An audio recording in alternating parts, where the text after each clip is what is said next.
Hey guys, we're back again. Yes, we Another are. Yes, we episode are. of Big Woods Whitetail Podcast. Is that New what we week. call it? Yeah, that's it. Yeah. Another week. Yep. Everybody have a good week. It was Yes, we great, did. man. A lot of work, but Yeah. we got It's it a done. beautiful Busy. time of the year. It is. It is. Well, this morning was Yeah. absolutely beautiful. It was Were stunning. you guys Mhm. out like at sunrise? Yeah, we went running. Oh, We're my on a run at that goodness. time. Yeah, that's our It run, was morning cold. run. We were working at a horse farm out across the fields, big fields with wood lines and stuff.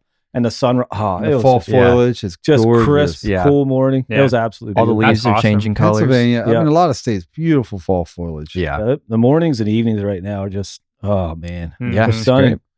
So let's get into it. I have a question. I think it's a good topic. He's been talking about this topic, and So I guess for us Cali boys, since we're not Mhm. very, we don't know a lot in this game. clueless. When you go out there, how do you know where to go?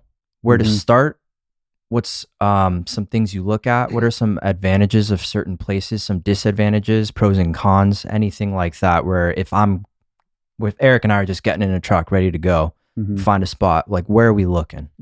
So you're like referring to like terrain features. Yeah. What Yeah. to look at as far as where the deer like to be. Mhm. Correct. Yeah, that's a big topic, and it's pretty simplistic in the sense of there's not a million terrain features. It depends where you're hunting too, right? Because like if you're hunting the Midwest or you're hunting the big woods, this is called a Big Woods Whitetail, right? So we've had a passion hunting the big woods because that's what we were raised doing.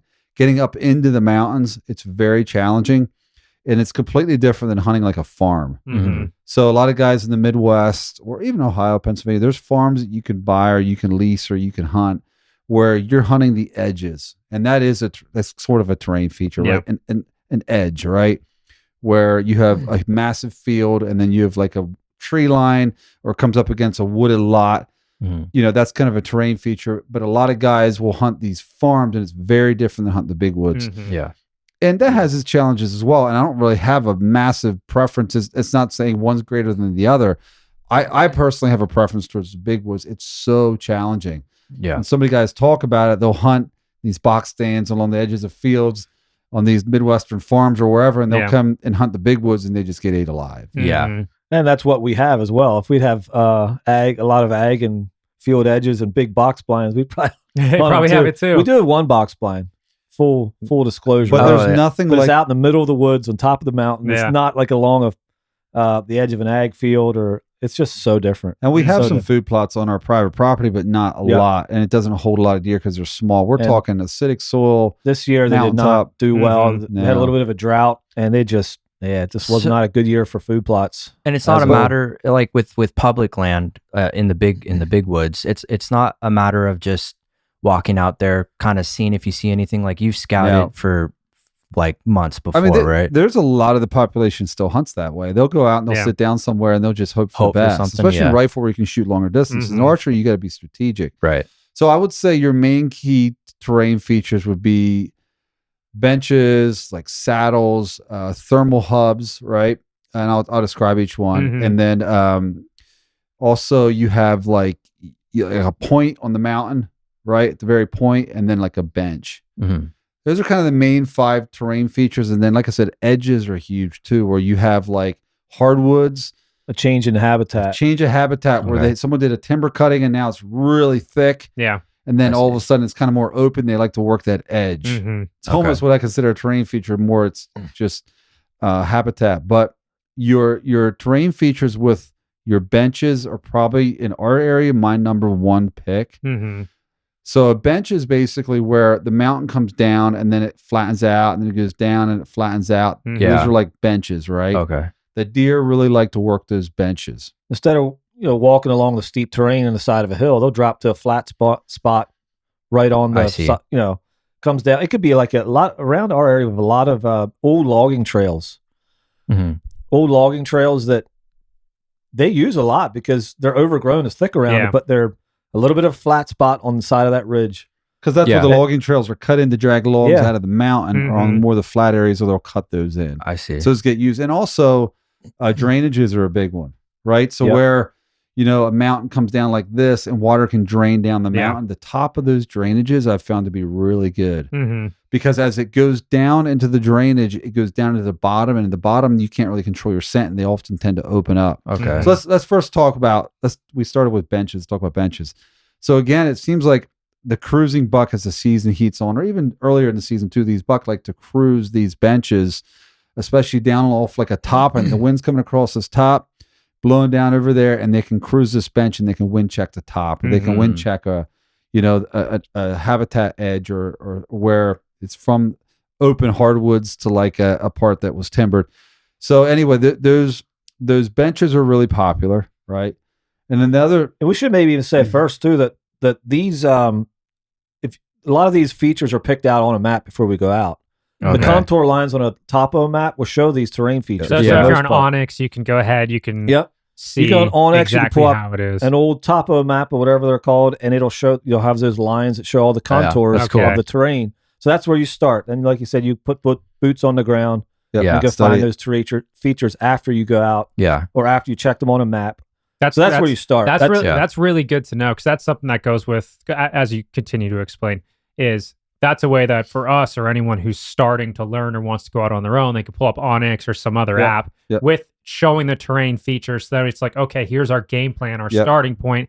Let's Exactly. go over to this bench here. We're going to check this spot out, see if there's any scrapes or marks or anything going on over there. Or Yep. and then so work yeah, our just way like to the your local next. public land here, you can pull up the map. Mhm. You can drop pins on all of these terrain features we're talking about, and then go out and you can kind of tie it all Yeah. together. And without a trail cam, like that's probably the best way to like just Absolutely. looking at the scrapes. Yep. And If then go there's- out and yeah. see fresh sign. I Right. mean, a lot of guys still they hunt with the mentality that you go out, oh, this looks like a cool area. Yeah. Well, that doesn't mean anything. Right. Do the deer like it? Right. Yeah. The other big one is saddles. I'd say saddles and benches. Saddles are I love hunting a saddle feature. So saddles basically, as it describes, is an area where there's two higher points, Mhm. and it kind of comes down like this, and so it creates like a saddle. Right. It's Mhm. higher on both If you ends. picture the shape of a horse saddle, Yeah. Yeah. it's two high points with a dip between them. And they're like the bottom of that.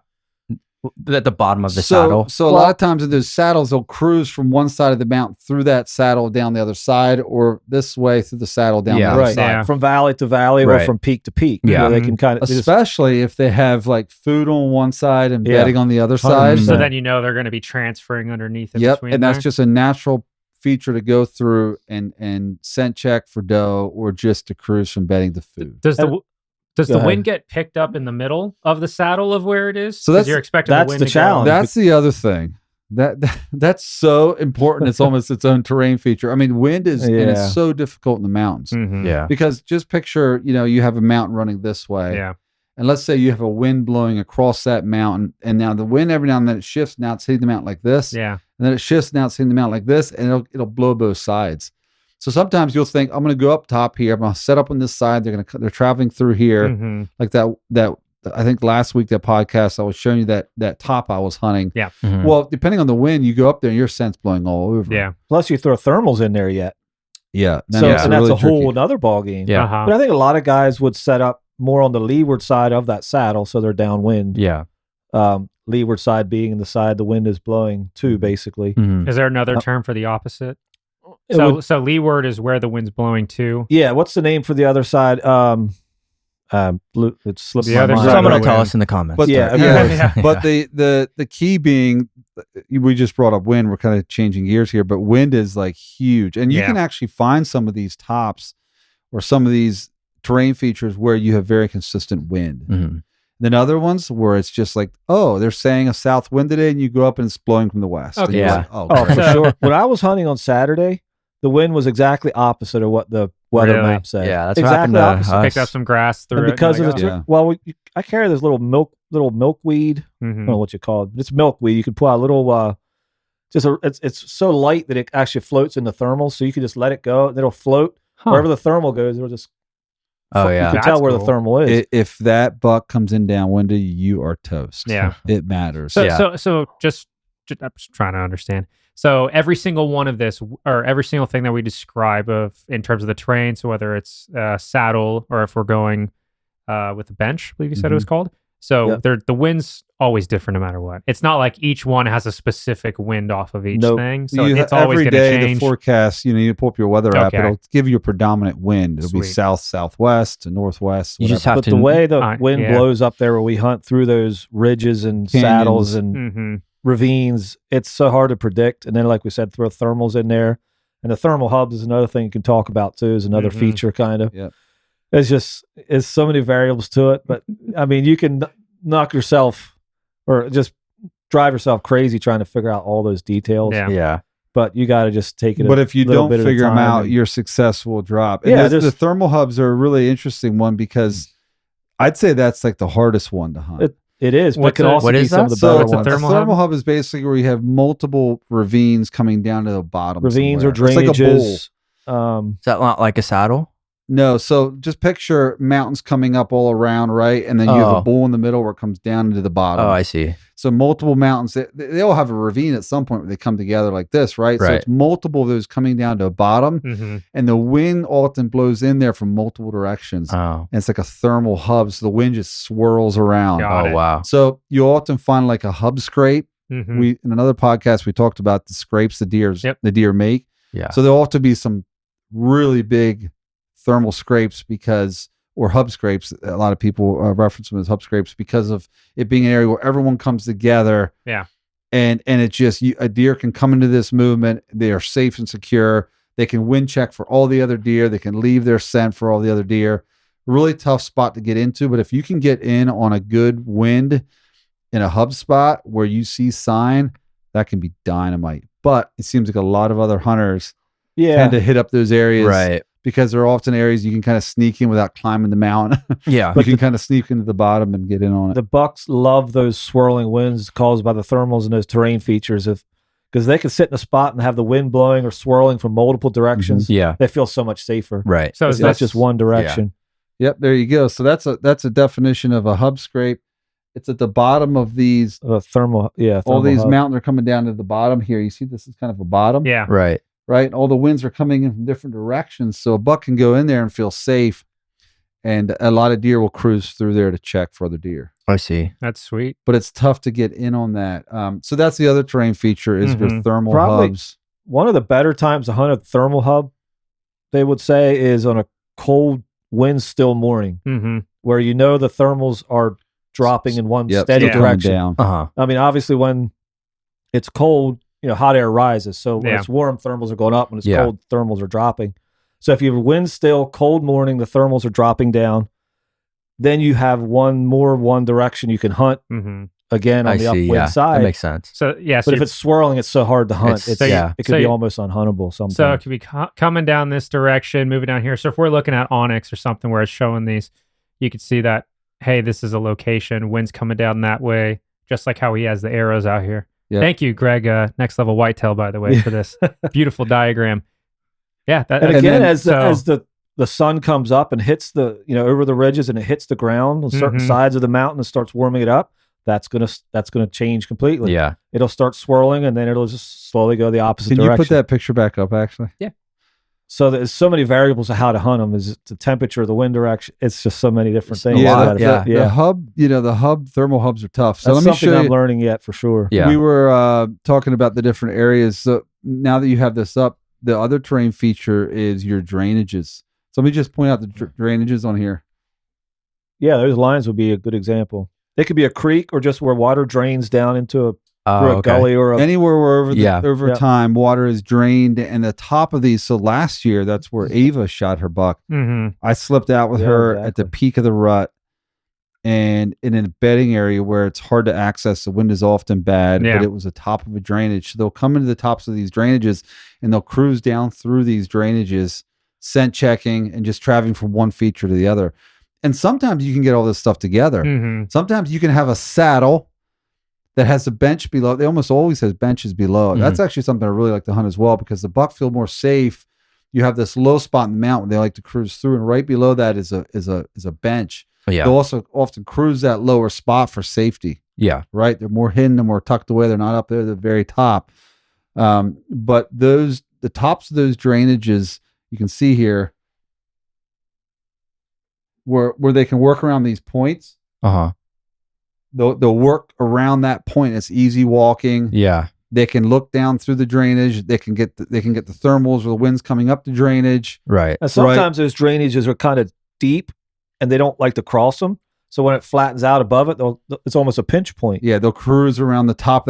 Tops of drainages are actually, I keep mentioning each one is my favorite. they're all your favorite, man. It's okay. Because if you can find those on a map and you can tie it with food and bedding, right? That's such a key ingredient. It's a hot is spot. Food and bedding. If you have a lot of recent timber cuts where it's just thick, where they can dive into for safety, or they can go for browse, it's huge. And are they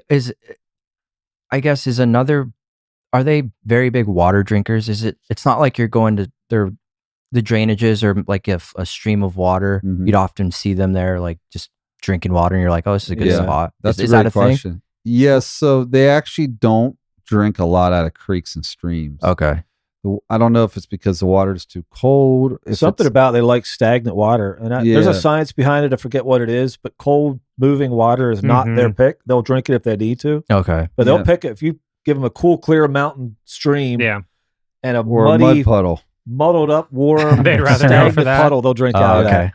That's interesting. Good yeah, but they do need to drink. But they do get a lot of their moisture also from vegetation. But it depends the vegetation they're eating at the moment, how much they need to drink. But when you get into the rut, when these bucks are cruising and putting miles on, like they get thirsty. They get thirsty. Yeah, they're really wearing their bodies down over the rut. Like they lose a big amount of their body weight. I forget what it is, but it's a pretty big percentage. Wow. You'll see them sometimes. The tail end of a rut, a buck will come through and it looks wore out from chasing the lady. It takes time to recover after like that. all of us. Yeah. No, just kidding. I was just you settled down with one I hear, right? Yeah, I did. She's coming out soon, so so you're a little wore down. Introduce her to everyone. Yeah, that'd be awesome.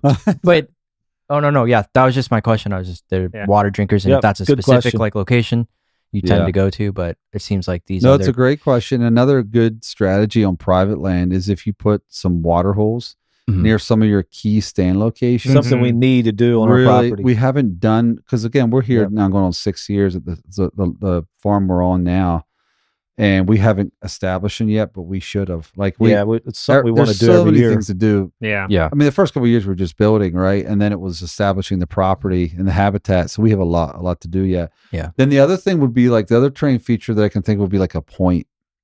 So I think it was the podcast last week I talked about at the top of this point, this ridge. Yep. They'll often work those points or ridges. So or bet on those points as well. Right. That's a big one. They'll in the summer when I'm scouting, it's very common if I work up a point somewhere and the wind's blowing towards me, so they can't smell me and I'm working up the point. It happened last summer actually. I was out working up a point and there was a buck that was right at the top of the point, so he could look down and see.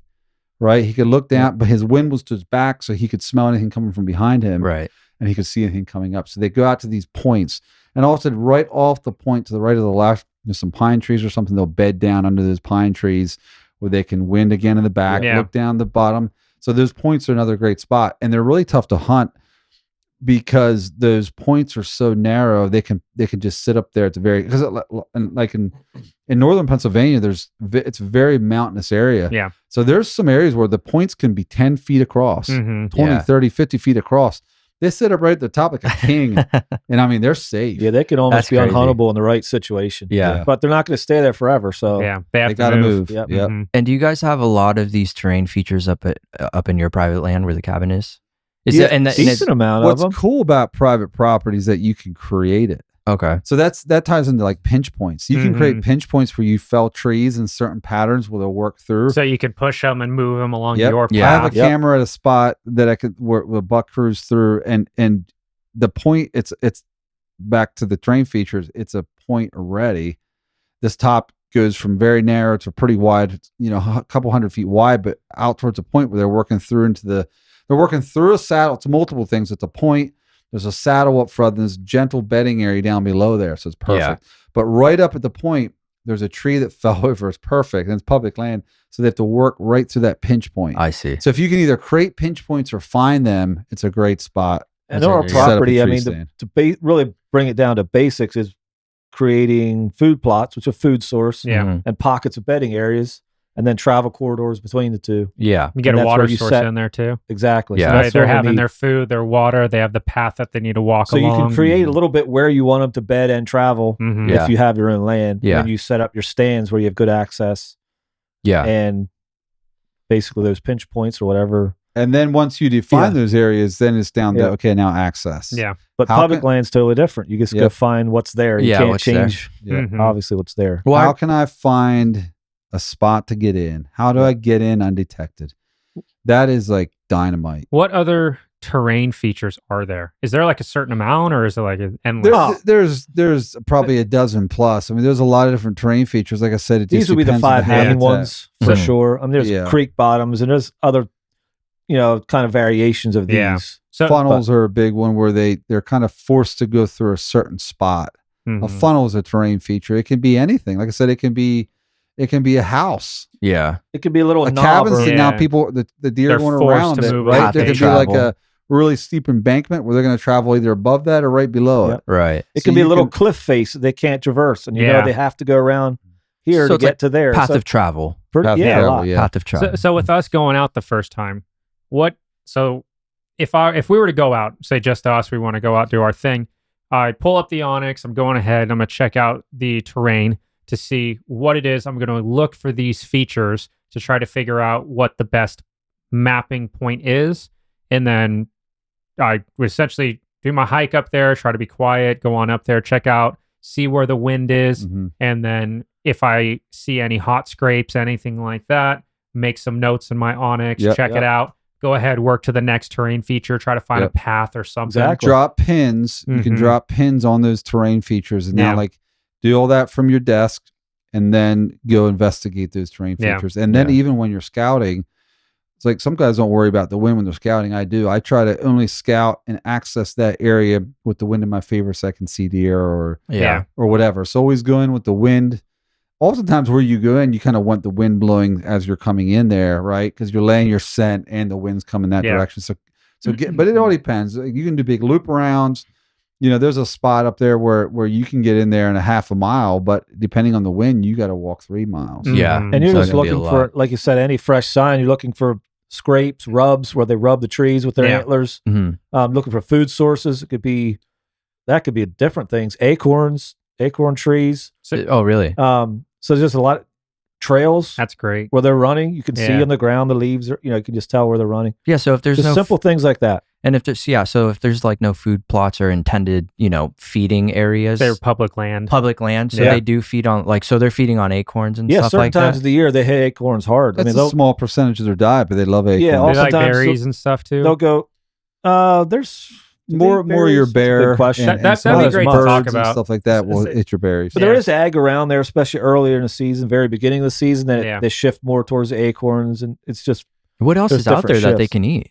So you think about There's it, a lot in of the browse. early spring, there's a lot of browse. All your fresh shoots are coming up. Now this time of the year, think about it, all the trees are dying. Right. That's why they're falling. The leaves Yeah. are falling because they're dying. Mhm. So now, like you go up to a cabin to go evening spotting, right? Yeah. It's a lot of fun because the trees and the woods are dying out, the vegetation's dying out. So now they're moving out to the ag, Mhm. Yeah. right? So a lot Makes of guys sense. have these big farms that develop this ag to where, they'll go from the part of the woods into like a staging area where there's a small amount of food, and then Mhm. out to bigger food source later at night. Yeah. And they'll create this movement, and then you slip into that movement, which increase your odds of shooting a Yeah. mature deer. and they might be hitting this bean field for how many weeks and going patterning there every evening, Yeah. and all of a sudden the beans dry up or they're harvested, and then they change again. Yeah. So it's just Constant constantly work. chasing Yeah. the food It's- and the bedding, and There's just, no yeah, shortcut fresh for being sign. a woodsman and understand. for You got to sure. first understand what deer want, right? And what they're looking for. They're looking for safety and food, Yeah. and which is like cover. Good. And then during Yeah. the rut, all they're looking for is the girls. That's pretty much the three things: yeah, cover, Yeah. food, Do they- and then the rut. Do they get a little less smart sometimes because they're Oh, just so focused on 100%. getting They- the dough? 100%. basically drunk Yeah. at one point. Drunk Um, deer. They can be oblivious Awesome. if they're on a trail of a hot doe. They can be almost They oblivious. just Yeah. don't sometimes. care. In fact, they can start running. The It just rut, depends. what they call the rut Yeah. lockdown, can happen to where they're so locked down on doe, or doe that's Yep. an estrus from heat, Uh-huh. that they're running. They're you won't stop them. Yeah. They'll run right by you. You have no chance to shoot. And that's when it's almost like I actually sometimes it's like the rut's annoying. Yeah. You wait for the rut because you kind of want that pre-rut as it's coming into that. That's my favorite time, early November. You don't want them where it's too hot and heavy, so that Well, there's kind of sprinting past you. And there's multiple ruts. There's like 4 stages, I would say. 4 stages. You have the pre-rut, the rut, and then the peak rut, and then the lockdown stage, which could be really dead because when they go to breed a doe, they'll be with them for 2 or 3 days, and they're oftentimes deep in the woods, just locked down with this doe for 3 days, so they're not moving. Have you ever seen that? Oh yeah, where they're tending a doe. Yeah, when they're together. Sometimes. Yeah. Oh yeah, he's just right there. I mean, that really? one. Just right this there. wasn't necessarily lockdown, but that one. Tell them about that one. It was chasing them back and forth, trying to keep them across the road. Oh yeah, so I'm hunting up from the bottom the one day up on the side, and the trees are bare because it's November, and this doe comes screaming down off the side of the mountain down across the other side. And all of a sudden I see a buck tail in her, and she runs down to the road. He races around her, runs out to the road, and locks her on that side. Just like heads she her kept off. trying to cross. Really? He kept going back and forth up and down the road like a dirt road. Yeah. You know, a camp's along a dirt road. He kept chasing her back and forth, locking her into that one side. Yeah. So they can be very annoying. And then you see these little spikes and these little 4 points, for better, like, the yearling buck, right? They're very young. And they're just chasing the ladies everywhere. Yeah. And a mature whitetail will have its doe that it can sometimes tend from year to year. Yeah. Wow. And that doe will kind of wait for that buck more than mature You hear that, ones. Yeah, exactly. Wait for the right one. And that's why they can be predicted from one year to the next, because they'll remember that matriarch doe or whatever that lives in a certain area, and they know when she's coming in heat, and they'll back again that next year. Yeah. So that's crazy. They're crazy animals, man. So your food changes as the season goes on. Their habits change. Yeah. Their testosterone changes. Everything shifts. And then, as it gets really cold in the deep of winter, they start bedding on the south side of the mountain because that's where the sun's hitting. So there's just so many different things to think about. And that's what makes it fun. They might be in the creek bottoms where it's cooler. It's just so many. These guys, these veterans that have been hunting for 40, 50, 60 years, and they're like, I'm still learning every time I go out. Yeah. So that's what's really cool about it. So for us, before we wrap up this podcast, can you guys quickly re-summarize everything that we just touched on in terms of the terrain spots? No clue what we just said. No, there were 6 or 5 you noticed. We mentioned five. five. The main 5 are your benches, right? Your saddles, your points. So benches, again, is we have from the peak going down, and then it kind of goes to a flat and side then it goes on the side down. of a ridge. Perfect. Yep. And then your drainages, right, where water kind of drains down a mountain over time. The tops of those drainages are really good. Talk about thermal hubs. And the thermal hub as well. Yeah. And the saddle. Those are the main 5 terrain features. Like you said, there's creek bottoms, there's habitat changes where you have edges. Yeah. It's not really a terrain feature, but it's more of a habitat feature.